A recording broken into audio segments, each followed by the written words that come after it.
Halo semuanya, kalian tahu nggak sih, dengan adanya pasar bebas, Indonesia itu bisa untung, tapi juga bisa buntung. Sini gue jelasin.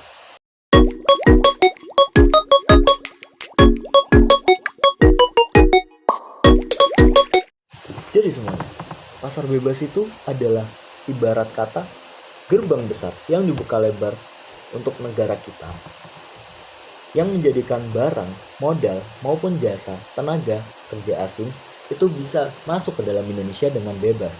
Dan juga sebaliknya. Oke, jadi ini dia untung dan ruginya dan cara kita untuk menghadapinya. Yang pertama ada peluang. Pasar bebas membuka pintu akses yang lebih besar di kancah internasional melalui 3 hal utama. Yang pertama adalah ekspor tanpa ribet. Pengusaha lokal, mulai dari kopi, kerajinan tangan, dan juga fashion, bisa menjual produk ke luar negeri dengan jauh lebih mudah dan murah karena minimumnya hambatan pajak atau birokrasi antar negara. Yang kedua adalah banjir investasi dan lowongan kerja.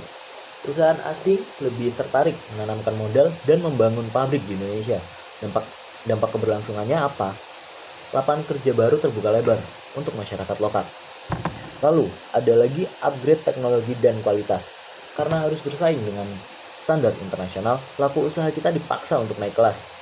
SDM kita akhirnya harus belajar teknologi baru, memperbaiki kemasan, dan meningkatkan efisiensi agar produknya makin keren.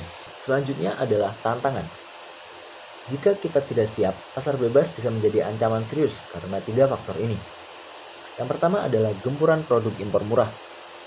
Pasar domestik bisa dibanjiri dengan barang-barang asing seperti baju, gadget, ataupun kosmetik yang harganya jauh lebih murah dan kualitasnya bersaing. Jika kalah saing, UMKM dan pabrik lokal bisa saja bangkrut sewaktu-waktu. Lalu, yang kedua adalah rebutan lapangan kerja. Tenaga kerja asing (TKA) yang punya sertifikasi dan keahlian tinggi bisa dengan mudah masuk ke Indonesia. Jika kualitas SDM kita jalan di tempat posisi-posisi strategis dan bergaji tinggi akan direbut oleh mereka. Lalu selanjutnya adalah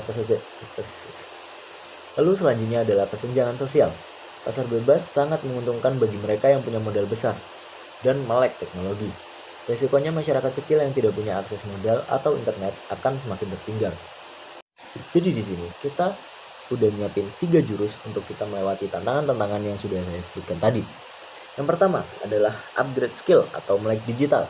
Pendidikan harus makin bagus, masyarakat harus melek dengan teknologi atau paham dengan teknologi supaya kita tidak tertinggal dengan negara-negara lain. Yang kedua, pegang tangan UMKM. Jaga dan dukung bisnis kecil biar bisa bersaing dengan produk luar. Yang ketiga adalah pemerintah pasang badan dengan cara bikin aturan yang melindungi perusahaan-perusahaan lokal ataupun UMKM. Lalu, kenapa sih ini berkaitan dengan Pancasila?